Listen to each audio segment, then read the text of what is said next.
Llegamos hoy, amigo oyente, a un capítulo muy interesante de la epístola a los Colosenses y nos referimos al capítulo 2. En la primera sección, los primeros 15 versículos, se nos habla de que Cristo es la respuesta para la filosofía. Luego, en los versículos 16 al 23, encontramos que Cristo es la respuesta para los ritos. La respuesta a la filosofía es para la cabeza. La respuesta para los ritos es para el corazón. Así que, como dijimos al comienzo, el cristianismo siempre está en peligro de navegar entre Sicilia y Coripto. Esos son los dos puntos entre los cuales tuvo que navegar Eneas en esa epopeya de Virgilio, la Eneida, como usted bien recordará. Era algo muy difícil. Por un lado se encontraba el peligro. En el otro lado había mucho más peligro aún. Y el cristianismo en un extremo siempre se encuentra en el peligro de evaporarse a una filosofía. Existe el peligro de convertirse en nada más que simplemente un vapor. Y luego, por otro lado, existe el peligro de congelarse en cierta forma, es decir, en un rito. Y ese es un gran peligro también. El Señor Jesucristo no dijo que había un vapor de vida. Él no dijo, yo soy el hielo de la vida. Él dijo, yo soy el agua de vida. En el Evangelio según San Juan capítulo 7 y versículo 37, el Señor dice, si alguno tiene sed, venga a mí y beba. Por tanto, nosotros debemos protegernos contra el seguir la línea de la filosofía o el seguir la línea de los ritos hoy. El cristianismo es Cristo. En la iglesia de los Colosenses había 5 errores que ponían en peligro a esa iglesia, y el apóstol Pablo trata con eso en este capítulo. El primero de ellos es palabras persuasivas, y eso lo tenemos en los versículos 4 al 7 de este capítulo 2. Luego había el peligro de la filosofía, en los versículos 8 al 13. Había también el peligro del legalismo, en los versículos 14 al 17. Luego el peligro del misticismo, en los versículos 18 y 19. Y finalmente encontramos el ascetismo, en los versículos 20 al 23. Y diríamos que estos son los peligros de hoy también.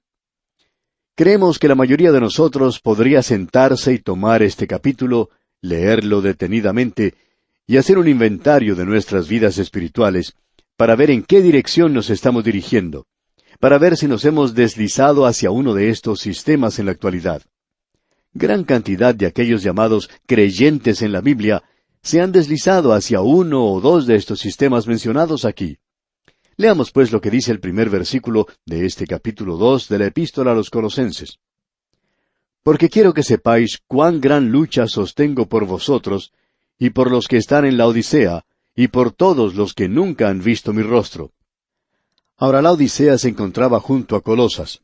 Uno se puede parar en un lugar elevado de la Odisea, y mirar a través del valle Laquis, y poder observar en la ladera de la montaña, cerca de las puertas de Frigia, que lo llevan hacia el oriente, que allí están las ruinas de Colosas. Eran unas cosas muy hermosas, una gran ciudad, pero no lo era tanto como la Odisea. Y esa es una de las 7 ciudades, como recordamos, a las cuales Juan escribió. Ese era un lugar tibio. Así es que encontramos un peligro aquí, y aquello que causó un gran conflicto en el corazón del apóstol Pablo. De paso, digamos que la palabra lucha que encontramos en este primer versículo se puede traducir por la palabra agonía. MacPhail llama a esto la oración de la agonía. Y necesitamos mucho de esta clase de oración, según creemos. Y esta es una oración de agonía. El apóstol Pablo podía ver que aquí existía un grave peligro. Esto se encuentra a unos 170 kilómetros tierra adentro de la antigua Éfeso o la antigua Esmirna. Y Pablo recorrió esa zona en 2 oportunidades. Él no se dirigió en esa dirección en particular, porque cuando él trató de hacerlo, en su segundo viaje misionero, llegar hasta Asia, el Espíritu de Dios se lo prohibió. Así es que él se volvió y tomó la ruta por el norte.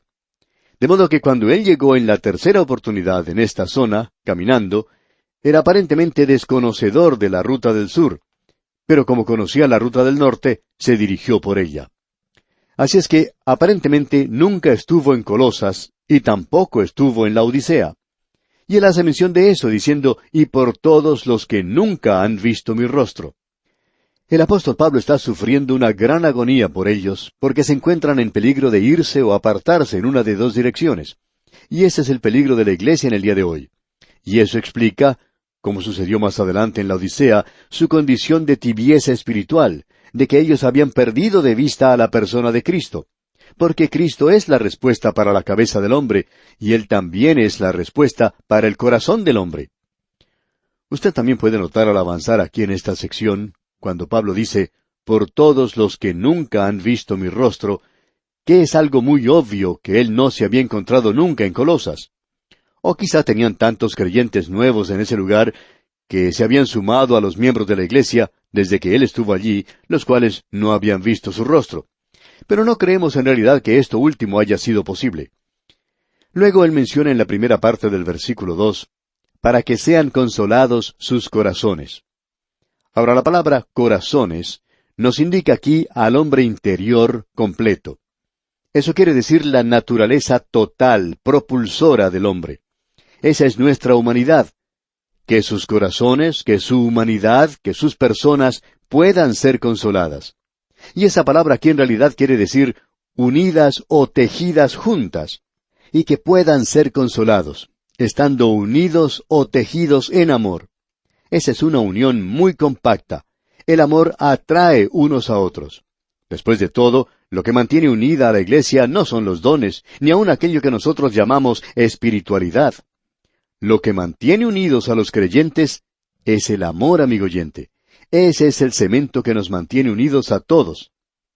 Luego Pablo dice a continuación en este versículo 2, unidos en amor hasta alcanzar todas las riquezas de pleno entendimiento. Esa expresión, pleno entendimiento, es algo muy interesante. Eso quiere decir el navegar a toda marcha. Quiere decir que los creyentes tienen que estar en movimiento, avanzando espiritualmente, avanzando por Dios. Y de eso se nos habla aquí en este versículo. Luego en la parte final de este versículo 2 concluye diciendo, a fin de conocer el misterio de Dios el Padre y de Cristo. Quizá esta sea una expresión un poco difícil. Y honradamente creemos que probablemente una forma mejor de traducir esto aquí, en este versículo en particular, podría ser el misterio de Dios, aún del Padre y de Cristo. O quizá un poco mejor todavía, más fácil sería decir el misterio de Dios y de Cristo. Y creemos que probablemente esto último sea lo correcto. Pues bien, ¿cuál es el misterio de Dios y de Cristo? Bueno, el misterio de hoy es la Iglesia, porque no fue revelada en el Antiguo Testamento. Dios iba a salvar a los gentiles. Eso se expresaba claramente en el Antiguo Testamento y Él los salvó. Pero comenzando con el día de Pentecostés, Dios comenzó algo nuevo, formando de un grupo de gente un cuerpo de creyentes, bautizados en el cuerpo de creyentes. Y eso es lo que quiere decir allá en la primera epístola a los Corintios, capítulo 12, versículos 12 y 13, donde dice, porque así como el cuerpo es uno, y tiene muchos miembros, pero todos los miembros del cuerpo, siendo muchos, son un solo cuerpo, así también Cristo. Porque por un solo Espíritu fuimos todos bautizados en un cuerpo, sean judíos o griegos, sean esclavos o libres, y a todos se nos dio a beber de un mismo Espíritu. Cristo tuvo un cuerpo físico aquí en la tierra. Y en el día de hoy, Él tiene un cuerpo espiritual aquí, y es el cuerpo de los creyentes que han confiado en Él, y se llama Cristo. Es por eso que le pudo decir a Saulo de Tarso, ¿por qué me persigues?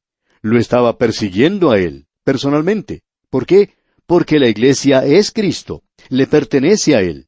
Hemos sido bautizados en Él, porque por un solo Espíritu fuimos todos bautizados en un cuerpo, sean judíos o griegos, sean esclavos o libres, y a todos se nos dio a beber de un mismo Espíritu. Amigo oyente, esto es lo que trae unidad a la iglesia. Y en el día de hoy se nos dice que no debemos crear o hacer una unidad. Usted no puede unirse a una organización y esperar que esa organización traiga unidad a la iglesia. El Espíritu Santo ya ha hecho eso. Él coloca a todos los creyentes en un cuerpo. Y se nos dice que debemos guardar la unidad del Espíritu. El problema hoy es que nosotros no estamos guardando esa unidad del Espíritu. Luego se nos dice en el versículo 3 de este capítulo 2 de la Epístola a los Colosenses, en quien están escondidos todos los tesoros de la sabiduría y del conocimiento. Ahora Pablo va a tratar con este asunto de la filosofía, como ya hemos indicado. Palabras engañosas y filosofía. Lo que está persuadiendo y engañando a muchos jóvenes predicadores en el día de hoy, en la mayoría de los seminarios, es que la filosofía y la psicología han sustituido a la Biblia. Es sorprendente cuán poco estos jóvenes que salen de los seminarios conocen acerca de la Biblia. Conocen mucho acerca de los filósofos y de los psicólogos como Kant y Platón, pero no parecen conocer mucho acerca de la palabra de Dios. Y ese es el gran problema que tenemos en el día de hoy. Existía entonces esa clase de peligro para los colosenses. Y opinamos que eso es lo que en realidad destruyó no solo la iglesia en Colosas, sino que también la que se encontraba en la Odisea. Esa era la iglesia más débil de las 7, como usted bien sabe, y la que se encontraba en la peor condición espiritual. Sin embargo, ellos creían que estaban mucho mejor que eso. La Odisea era una ciudad muy rica, también lo era Colosas, un lugar de muchas riquezas, y ellos se jactaban de esa riqueza. También se jactaban del mucho conocimiento que poseían, y eso siempre es un grave peligro, como podemos ver. Pero ahora, si nosotros pudiéramos aprender, amigo oyente, que en quién, o sea, en Cristo, están escondidos todos los tesoros de la sabiduría y del conocimiento, usted puede recibir todo lo que necesita en Cristo. Ah, si nosotros simplemente aprendiéramos esto, amigo oyente. La iglesia es un misterio, y Cristo es el misterio, es decir, la iglesia. Y aquí se nos dice que Él es esa gran reserva de todo conocimiento. En la Facultad de Ciencias de una universidad existía cierto lema, y nos parece muy apropiado. Decía, lo más próximo al saber es saber dónde buscar. Y esto nos gusta bastante. Lo más próximo al saber es saber dónde buscar. Bien, amigo oyente, nosotros no lo sabemos todo. Estamos seguros que usted ya se ha dado cuenta de eso. Pero sabemos dónde encontrar lo que necesitamos porque conocemos a alguien que lo sabe todo. Cristo ha sido hecho para nosotros sabiduría. Nosotros debemos confiar en eso. Y todos los tesoros de la sabiduría y del conocimiento se encuentran en Él. ¿Y cuán maravilloso es eso, amigo oyente? Ahora Pablo comienza a entrar en esta parte donde él va a tratar con este tema. En primer lugar, se referirá a las palabras engañosas, comenzando con el versículo 4, donde dice, «Y esto lo digo para que nadie os engañe con palabras persuasivas». Esta palabra engañe aquí indica el hacer de usted una víctima. Quiere decir oratoria o palabras dulces. En cierta ocasión se encontraba un hombre hablando, usando palabras altisonantes y también tratando de ser muy profundo. Y así lo era, muy profundo. Él se estaba dirigiendo a un grupo de personas, y entre ellos se encontraba un hombre que estaba en la periferia del grupo. El orador ya había estado hablando por unos 30 minutos. Otro hombre que llegó tarde se acercó y le preguntó al otro que estaba allí primero, y le dijo, «¿De qué está hablando este señor?». A lo que este otro hombre respondió, «Bueno, todavía no nos ha dicho nada». Y para decir la verdad, amigo oyente, él nunca lo diría. Uno nunca se podría dar cuenta en realidad de lo que él estaba hablando. Cierta dama dijo en una ocasión, «Ah, me encanta ir a esa iglesia, porque el predicador allí utiliza un lenguaje tan lindo, tan florido, y él me hace sentir muy bien». Y ese es el peligro del día de hoy, amigo oyente. Hay muchas personas que están encantadas con este movimiento hacia la intelectualidad entre los predicadores, y estos no están dando la sencilla palabra de Dios. Existe esa idea hoy de tratar de aparecer como muy intelectual. Y Pablo entonces nos está dando una advertencia en cuanto a esta clase de cosas. Os engañarán con palabras persuasivas y terminarán siendo víctimas. Y eso es lo que sucede con gran cantidad de personas que siguen a cierto predicador o a cierto individuo. No están siguiendo la palabra de Dios, están siguiendo a la persona. Es como si siguieran al flautista de Hamelín. Él comenzó a tocar y la gente lo comenzó a seguir. Y luego Pablo dice en el versículo 5 de este capítulo 2 de su epístola a los Colosenses, «Porque aunque estoy ausente en cuerpo, no obstante en espíritu estoy con vosotros, gozándome y mirando vuestro buen orden y la firmeza de vuestra fe en Cristo». En esa época Pablo se había enterado que esa iglesia se estaba manteniendo firme, y él dice, «mirando vuestro buen orden». Ahora, ese orden es una palabra o término militar que quiere decir el estar parados hombro a hombro. Y eso es lo que los creyentes deberían estar haciendo, manteniéndose firmes hombro a hombro. Pero hoy no estamos haciendo eso. Estamos tratando de socavar al otro creyente, quizá tratando de aprovecharnos de ellos de alguna manera. Ah, amigo oyente, si hoy pudiéramos volvernos a este buen orden, a mantenernos firmes hombro a hombro. Luego el apóstol Pablo utiliza la palabra firmeza, y eso quiere decir un frente sólido, y quiere decir el estar inamovible. En realidad la palabra utilizada aquí es estereotipo, y eso es lo opuesto a un tipo que se mueve. Y Pablo nos habla aquí de un ser inamovible, siempre abundante en la obra del Señor. Y de eso es que él está hablando aquí. La iglesia en Colosas en aquel tiempo tenía esa reputación, y Pablo quería que continuara de esa manera, y que no fuera guiada por otros caminos debido a la oratoria de alguna persona. Y en el versículo 6 dice, Por tanto, de la manera que habéis recibido al Señor Jesucristo, andad en Él. Esta es una declaración maravillosa. Para comenzar, si usted presta atención, nos podemos preguntar, ¿qué quiere decir o qué significa el ser creyente? Siempre estamos recibiendo cartas de nuestros oyentes, y en una ocasión nos escribió un señor diciendo que no somos salvos. Él decía que estaba orando para que fuéramos salvos, pues él dice que nosotros admitimos francamente que no somos perfectos y que no cumplimos aún con los 10 mandamientos, y que no somos salvos sino hasta cuando cumplamos con eso. ¿Qué quiere decir entonces en realidad el ser salvos? Quiere decir el recibir a una persona, a la persona de Jesucristo. Escuche usted lo que Pablo dice en este versículo 6 del capítulo 2 de su epístola a los Colosenses. Por tanto, de la manera que habéis recibido al Señor Jesucristo, andad en Él. Ahora que usted ha recibido al Señor Jesucristo, ande en Él. Y eso, amigo oyente, es algo maravilloso. Eso es lo que significa andad en el Espíritu, allá en Gálatas 5:16. El aprender a caminar a través de esta vida. Y eso no quiere decir el andar por las nubes. Hay muchas personas que piensan que la vida del creyente es algo grandioso, una experiencia abrumadora y que uno parte de esta tierra como un cohete en dirección al espacio. Bueno, ese no es el lugar donde uno vive la vida cristiana.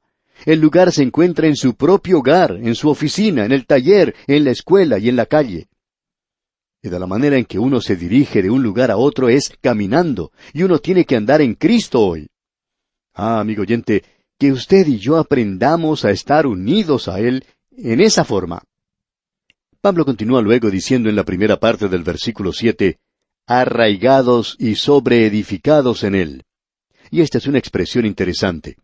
Arraigados quiere decir como un árbol, y esa es una cosa viviente. Y sobreedificados como una casa, y eso no es algo viviente. Pero tiene unos cimientos fantásticos. Y esos cimientos, esas bases, el apóstol Pablo nos dice en otra parte que es el Señor Jesucristo mismo. Ahora, como usted ha recibido al Señor Jesucristo, ande en Él. ¿Haciendo qué? En primer lugar, estando arraigado. Y eso quiere decir sacando su propia vida de Él, como lo hace un árbol. Y luego, sobreedificado en Él, o sea, que su fe descanse sobre Él. Y luego se nos dice al final del versículo 7, y confirmados en la fe. Y ese es el medio por el cual usted y yo nos asimos de Cristo hoy, nos agarramos de Él. Luego Pablo sigue diciendo algo que es simplemente maravilloso, y quisiéramos tener más tiempo para analizarlo hoy. En el versículo 9 dice, porque en Él habita corporalmente toda la plenitud de la deidad. O sea, todo el pléroma, y eso es algo maravilloso. Pero notamos que nos pasamos sin leer un versículo y no deberíamos hacer eso. Tenemos que regresar y analizarlo. La primera palabra de este versículo 8 nos dice, mirad. Es como esa señal que encontramos a veces, pare, mire y escuche. Leamos pues este versículo 8. Mirad que nadie os engañe por medio de filosofías y huecas sutilezas, según las tradiciones de los hombres, conforme a los rudimentos del mundo, y no según Cristo. Y en los versículos 8 hasta el 13, encontramos el peligro de la filosofía. Este versículo 8 otra vez dice, mirad que nadie os engañe por medio de filosofías y huecas sutilezas, según las tradiciones de los hombres, conforme a los rudimentos del mundo, y no según Cristo. Si usted sigue la historia de la filosofía, comenzando con Platón y hacia el presente, aún siguiendo a muchos de los padres de la Iglesia, usted puede encontrar que ninguno de ellos, incluyendo a Kant, Locke y aún a Bultmann, ninguno de ellos tiene una alta opinión de la inspiración de la palabra de Dios. Es decir, que ellos están buscando una respuesta a los problemas de la vida. Bueno, amigo oyente, usted no va a encontrar esa respuesta en la filosofía. Ahora, un verdadero filósofo es aquel que busca la verdad. Pero usted se puede dar cuenta que Cristo es la respuesta. Y esa expresión de Cristo es la respuesta, bueno, siempre deseamos que la gente haga la pregunta, si es que van a decir que Cristo es la respuesta. Él es la respuesta a la filosofía. Él ha sido hecho para nosotros sabiduría. Ahora, la falsa filosofía de hoy es como un hombre ciego buscando en un cuarto oscuro a un gato negro que no está allí. Esa es la búsqueda de la filosofía del día de hoy. Y Pablo nos está advirtiendo en cuanto a eso aquí. Amigo oyente, si usted tiene a mano su Biblia, y esperamos que la tenga, le invitamos a abrirla en la Epístola a los Colosenses, capítulo 2, versículo 9. Pero vamos en primer lugar a mencionar una o dos cosas en relación con el versículo 8, que no mencionamos en nuestro estudio anterior. Sin embargo, tenemos que seguir avanzando en nuestro estudio de esta epístola. En este versículo 8 leemos: Mirad que nadie os engañe por medio de filosofías y huecas sutilezas, según las tradiciones de los hombres, conforme a los rudimentos del mundo, y no según Cristo. Como ya hemos dicho, en este capítulo Pablo está advirtiendo a los colosenses en cuanto a 5 errores que los ha puesto en peligro, y que aún eso es un peligro para la Iglesia o para cada creyente hoy. Uno de esos peligros es las palabras persuasivas. Es muy fácil ser atraído por las palabras de algún orador que, sin embargo, no predica o no enseña la palabra de Dios. Ahora, en esta sección, Pablo está tratando el tema de la filosofía, y más adelante veremos algo acerca del legalismo, y luego el misticismo y el ascetismo. Aún hoy tenemos estas cosas delante de Dios en la misma manera en que lo tenían los creyentes en los días del apóstol Pablo, y como ocurría aquí en la iglesia de Colosas. Esto provocó la destrucción del testimonio de los creyentes en esa área del mundo, donde el Evangelio había sido predicado tan poderosamente y que había ganado tantas almas, las cuales pudieron llegar al conocimiento de la salvación mediante el Señor Jesucristo. Pablo está hablando aquí de las tradiciones de los hombres. Esto es algo bastante interesante. Usted recordará que esta es una de las cosas que el Señor Jesucristo condenaba en los líderes religiosos de su día. Decía que ellos estaban enseñando las tradiciones de los hombres en lugar de presentar la obra de Dios. Y hablando honradamente, esta es una de las cosas que nos ha motivado a enseñar la palabra de Dios en su totalidad, porque es muy fácil para cualquiera de nosotros el tomar una interpretación que podemos dar a un pasaje en particular de la Biblia y presentarlo como si fuera un pasatiempo. Bueno, nosotros creemos en la profecía, pero hay muchas otras cosas en la palabra de Dios aparte de la profecía. Hay muchas personas que solamente tratan del mensaje Kesik de la vida cristiana. Eso está allí también, pero hay muchas otras cosas más. Esa es la razón por la cual opinamos que hoy deberíamos estudiar la palabra de Dios en su totalidad, no solamente una parte de ella, sino toda la palabra de Dios. Y amigo oyente, creemos que eso es muy importante hoy, y por tanto le damos mucho énfasis a esto en particular, que nosotros tomamos toda la palabra de Dios. Pablo pues menciona aquí la palabra rudimentos. Esa es una palabra muy interesante. Stoikaon. Esto es en realidad algo básico, es el ABC. Hay tantas personas que en realidad están construyendo un sistema de vivir cristiano basado en un sistema mundanal que parece muy sencillo. Pero nosotros no basamos esto en la filosofía. Tiene que estar basado en Cristo mismo. Y Pablo menciona esto y dice, y no según Cristo, porque en Él, dice Pablo, habita corporalmente toda la plenitud de la deidad. Nosotros creemos que este es un versículo maravilloso, porque en Él habita corporalmente toda la plenitud, todo el pléroma. Esta es una declaración muy directa y clara de la deidad del Señor Jesucristo. Uno no lo puede haber declarado de una forma más categórica que esta. En Él, es decir, en Cristo, mora toda la plenitud. No simplemente un 99,5%, sino un 100%.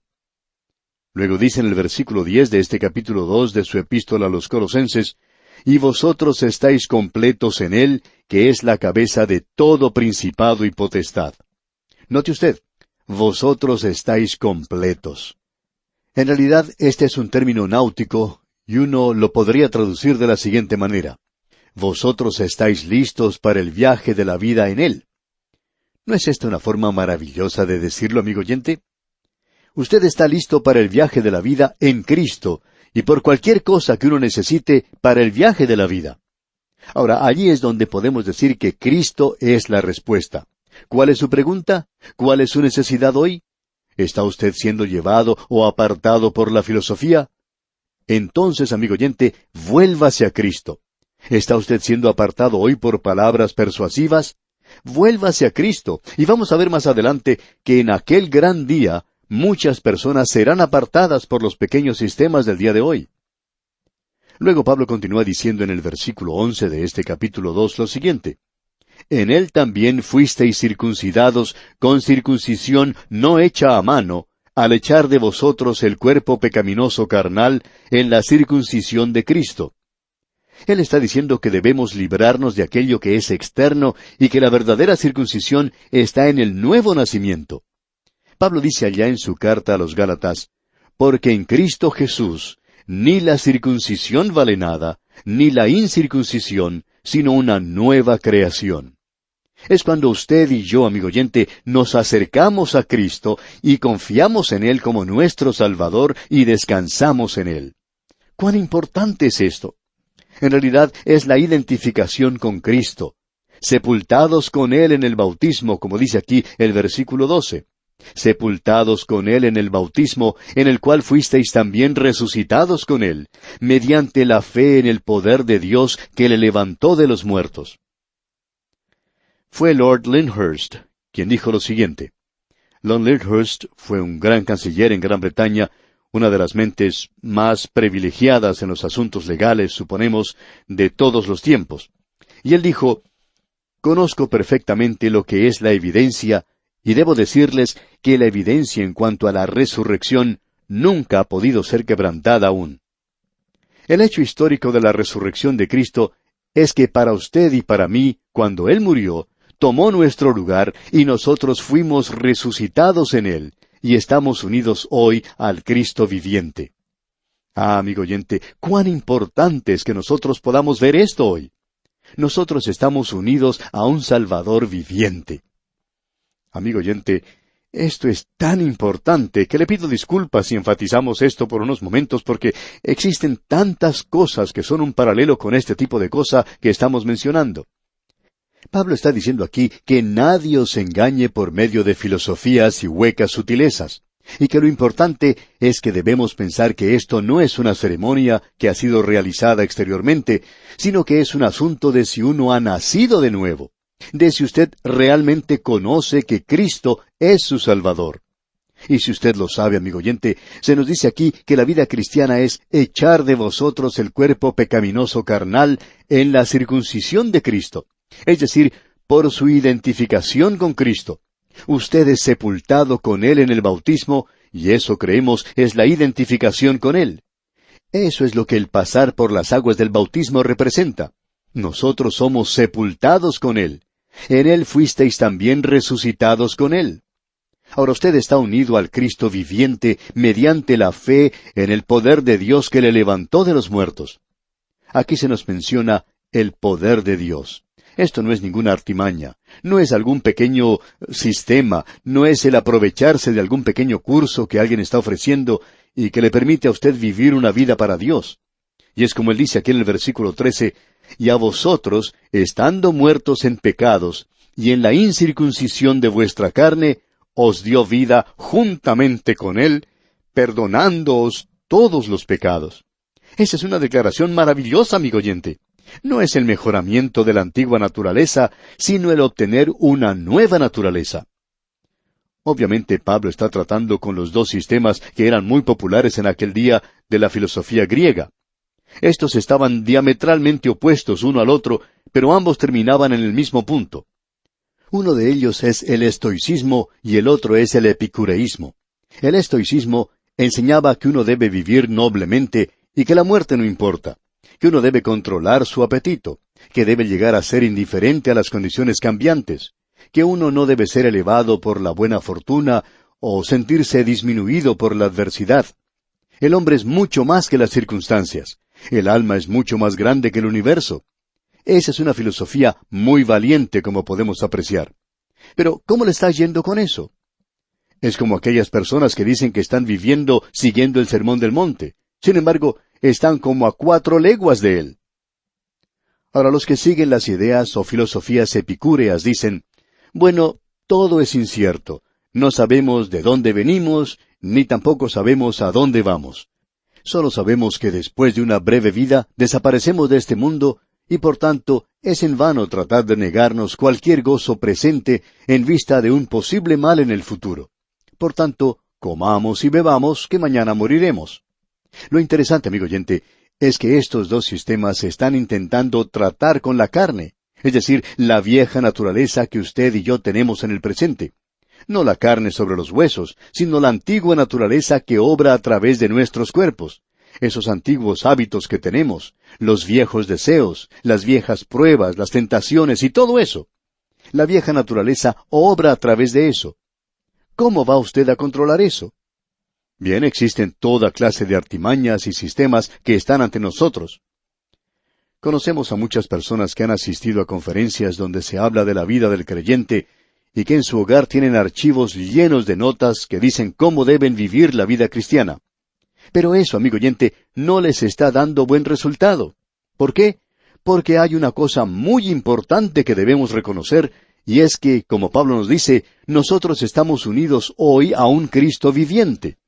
Ahora, amigo oyente, si usted está unido a Él, entonces usted va a vivir de esa manera. ¿Cuán cerca se encuentra usted de Él? ¿Anda caminando usted con Él?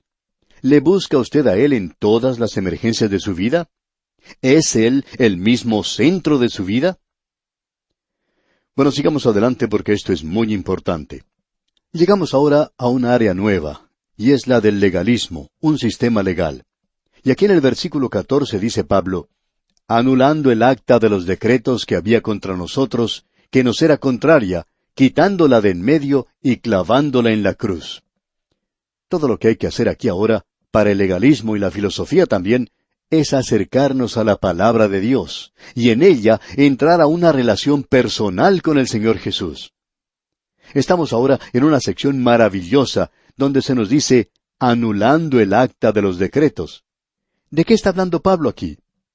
¿A qué se refiere cuando él dice, anulando el acta de los decretos que había contra nosotros? Bueno, esta carne nuestra ha sido condenada.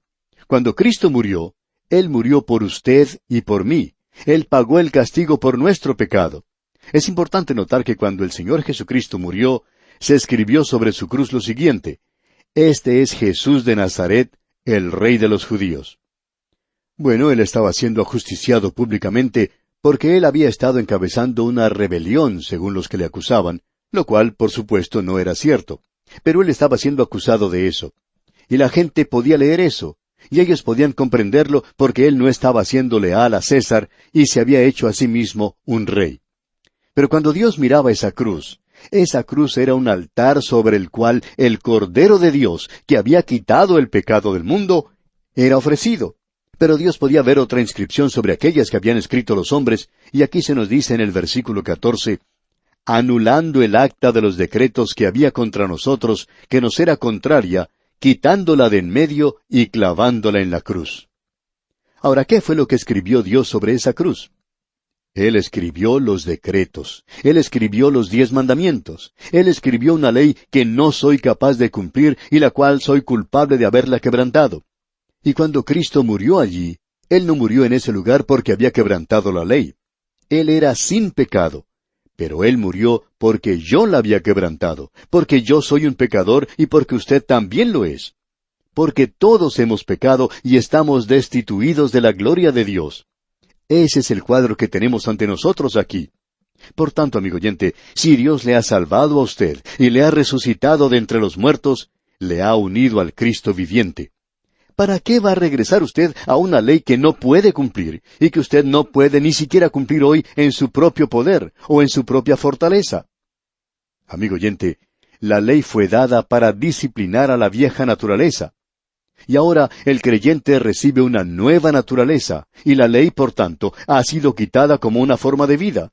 Nosotros somos salvos por la cruz de Cristo. Cierto hombre se acercó en una ocasión a un pastor y le dijo, yo les voy a dar $100 si ustedes me muestran dónde fue cambiado el día del sábado. Y el pastor le contestó, bueno, no ha sido cambiado. El sábado es el sábado y es el séptimo día. Es el día de sábado. Sabemos que el calendario ha sido cambiado de cierto modo y que puede haber alguna diferencia de unos pocos días, pero no estamos ni siquiera discutiendo ese punto con nadie. Lo que estamos diciendo es que el séptimo día es el día del sábado. Y entonces este hombre le dijo al pastor con cierto destello en sus ojos, ¿por qué entonces ustedes no guardan el sábado si no ha sido cambiado? Y el pastor le contestó, bueno, eso no ha sido cambiado, pero nosotros sí hemos sido cambiados. Nosotros tenemos ahora una nueva naturaleza. Estamos unidos a Cristo y vamos a tratar de complacerle a Él y a vivir por Él. Y amigo oyente, eso es lo importante hoy. Y deberíamos decir que es la cosa más importante en este día en que vivimos. Leamos ahora lo que dicen los versículos 15 y 16 de este capítulo 2 de la Epístola a los Colosenses. Y despojando a los principados y a las potestades, los exhibió públicamente, triunfando sobre ellos en la cruz. Por tanto, nadie os juzgue en comida o en bebida, o en cuanto a días de fiesta, luna nueva o días de reposo. Amigo oyente, usted no nos puede juzgar en cuanto a estas cosas. ¿Por qué? Porque en el versículo 17 encontramos algo que pensamos es realmente tremendo. Escuche usted. Todo lo cual es sombra de lo que ha de venir, pero el cuerpo es de Cristo. Ahora, el creyente no tiene que cumplir con ciertos decretos. Esos son solamente cosas rituales y litúrgicas. No tiene ningún valor para el presente. Dios las dio. Y eso es lo que queremos recalcar, que Dios las dio. ¿Pero qué pasó? Bueno, aún en su apogeo, en el Antiguo Testamento, Pablo dice aquí que estas cosas eran sombra de lo que ha de venir. Esa es una palabra interesante, esa pequeña palabra sombra. De esta palabra obtenemos la palabra fotografía. Amigo oyente, en esos días del Antiguo Testamento, estas cosas eran nada más que un negativo y simplemente un cuadro. Todos los ritos de la ley fueron nada más que cuadros de Cristo. Y ahora que Cristo ha venido, tenemos ya la realidad. ¿Para qué ir atrás y mirar a una fotografía? Durante la Segunda Guerra Mundial, hubo muchas parejas de matrimonios jóvenes que tuvieron que separarse por ese conflicto. El esposo tenía que dirigirse a la zona de guerra, mientras que la esposa quedaba en el hogar. Una joven esposa acostumbraba llevar consigo una fotografía de su esposo que había ido a la guerra. Y esta no era una de esas pequeñas fotografías que uno lleva en el bolsillo, sino una de tamaño grande que uno podía colgar en la pared. En cada oportunidad que ella tenía, hablaba de su esposo y mostraba su fotografía. Pues bien, llegó un día cuando terminó la guerra, y su esposo tenía que regresar a casa. Y esta joven viajó una gran distancia para ir a un lugar a donde llegaba su esposo. ¿Y qué cree usted que ella hizo cuando llegó el esposo? Bueno, que ella sacó su fotografía y comenzó a observarla. Ella no le había visto a él por varios años. Ahora, ¿opina usted que eso fue lo que ella hizo? No, amigo oyente, ella ya no necesitaba la fotografía. Él había regresado, y cuando ella le vio, se dirigió a él y le abrazó con todas sus fuerzas. Ya no necesitaba más la fotografía. Ah, amigo oyente, si muchos de nosotros dejáramos de hacer estas cosas de llevar una fotografía con nosotros y el hacer esto y aquello y unirnos a esa organización o a aquella otra, ¿qué es lo que esto ha hecho por nosotros? Bueno, creemos que no ha hecho mucho. Pero sigamos adelante ahora y consideremos esto que se conoce como misticismo. Leamos los versículos 18 y 19 de este capítulo 2 de la Epístola a los Colosenses. Nadie os prive de vuestro premio, afectando humildad y culto a los ángeles, entremetiéndose en lo que no ha visto, vanamente hinchado por su propia mente carnal, y no asiéndose de la cabeza, en virtud de quien todo el cuerpo, nutriéndose y uniéndose por las coyunturas y ligamentos, crece con el crecimiento que da Dios. Aquí tenemos otro ángulo por el cual muchos se apartan. Pablo está aquí condenando a los gnósticos que en realidad se burlaban de la sabiduría. Hay muchas personas hoy que asumen una superioridad piadosa. Ellos son los que llamaríamos los espirituales. Y por lo general, esta gente es tan ignorante de la Biblia como el que más. Pero ellos toman esa posición piadosa, entremetiéndose en lo que no han visto. Eso es pretender algo que uno no está listo a hacer, o el tratar de demostrar que uno tiene algo o que es algo que en realidad no existe. Y no asiéndose de la cabeza, dice Pablo. Y esto quiere decir que tienen una relación un poco suelta con Cristo, es decir, que su cabeza no está bien asentada como debería estar. Llegamos ahora a la parte de este capítulo que trata del ascetismo. Leamos los versículos 20 al 23. Pues si habéis muerto con Cristo en cuanto a los rudimentos del mundo, ¿por qué, como si vivieseis en el mundo, os sometéis a preceptos tales como no manejes, ni gustes, ni aun toques, en conformidad a mandamientos y doctrinas de hombres, cosas que todas se destruyen con el uso? Tales cosas tienen a la verdad cierta reputación de sabiduría en culto voluntario, en humildad y en duro trato del cuerpo, pero no tienen valor alguno contra los apetitos de la carne. Aquí encontramos algo que, hablando honradamente, es algo terrible. Son estas personas que siguen una moda pasajera en la iglesia. Hace algunos años, en algunos lugares, las mujeres no podían usar lápiz labial, y algunas de ellas se veían muy horribles. Cierta joven preguntó en una ocasión a un pastor si estaba bien que ella usara lápiz labial. Ahora ella se encontraba en un colegio donde no se permitía usar esto, y el pastor que enseñaba en ese colegio respondió: hay muchas personas aquí que se verían mucho mejor si usaran un poco de lápiz labial. Y luego le dijo: Dios quiere que nosotros luzcamos lo mejor que podamos, y aun con lo que tengamos a mano, deberíamos hacer lo mejor que podamos. Ese es un orgullo, como lo dice Juvenal, el orgullo que imita a la humildad. Es pretender que yo me niego todo eso y no hago estas cosas, y obsérveme. En realidad ya me están saliendo alas y puedo andar con una aureola muy brillante todas las mañanas. Amigo oyente, eso es ascetismo hoy y no es bueno. Dios quiere que usted se regocije en Él, y Cristo quiere que usted esté bien cerca de Él. Y si usted va a andar con Él, amigo oyente, usted podrá pasar un tiempo muy gozoso. Bueno, vamos a detenernos aquí por hoy. Continuaremos, Dios mediante, en nuestro próximo estudio. Hasta entonces, pues, amigo oyente, que Dios derrame sobre usted sus ricas bendiciones, es nuestra ferviente oración.